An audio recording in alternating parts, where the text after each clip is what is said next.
Daily எனக்கு இந்த constipation problem. உங்க பிரச்சனைகளை கட்டுப்படுத்த லயன் டேட் சிரப் தினமும் 2 ஸ்பூன். உத்தரப்பிரதேச மாநிலம் நொய்டாவில் போக்குவரத்து மிகுந்த சாலையில் கார் சாகசத்தில் ஈடுபட்ட இளைஞருக்கு போலீசார் 57,500 ரூபாய் அபராதம் விதித்தனர். சாகச பிரியர் ஒருவர் தனது பலெனோ காரை டிரிப்ட் செய்து அந்த வீடியோவை சமூக வலைதளத்தில் பகிர்ந்திருந்தார். பொறுப்பு உணர்வு இன்றி ஆபத்தான முறையில் காரை இயக்கியதாக போலீசார் அவருக்கு 57,500 ரூபாய் அபராதம் விதித்திருக்கிறார்கள்.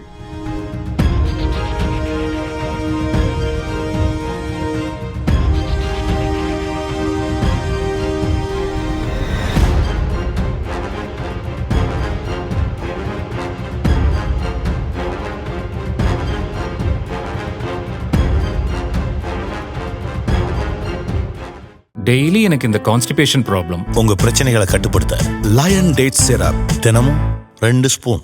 பிளே ஸ்டோர் மற்றும் ஆப் ஸ்டோரில் இருந்து பாலிமர் செயலியை QR கோடு மூலம் பதிவிறக்கம் செய்யுங்கள்.